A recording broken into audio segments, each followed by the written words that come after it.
தப்புவிக்கிறார். சாத்தான் பாருங்க இடர்களை உண்டாக்குவான். நம்மளை கீழே விழத்தள்ளணும். நல்ல ஊழியம் செஞ்சுக்கிட்டே இருப்பீங்க, விழத்தள்ளன்னு முயற்சிப்பா.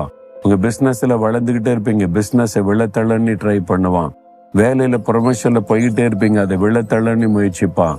பிள்ளைகள் படிப்புல சாதிச்சுக்கிட்டே இருப்பீங்க, அதை விழத்தள்ளன்னு நினைப்பா. சாத்தான் இடர்களை உண்டாக்குகிறவன், கற்களை வைத்து இடரை விழ வைக்கிறவன். உங்க வாழ்க்கையில ஆரம்பத்துல நடந்தது இப்போ ஆண்டவர் காத்து வருகிறார். அந்த கால் கல்லில் இடராதபடி பாதுகாக்க தூதர்களை கட்டளையிடுகிறபடி நம்மை ஆண்டவரை இடரலுக்கு விலைக்கு பாதுகாக்கிறார்.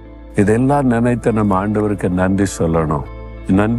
ஆண்டவரே, என் கண்களை கண்ணீருக்கு விலைக்கு பாதுகாக்கிறீர், என் ஆத்துமாவை பாவத்திற்கு விலைக்கு பாதுகாக்கிறீர், என் கால்களை இடரலுக்கு விலைக்கு பாதுகாக்கிறீர். ஸ்தோத்திரம், ஸ்தோத்திரம், ஸ்தோத்திரம். இயேசுவின் நாமத்தில் ஆமேன், ஆமேன்.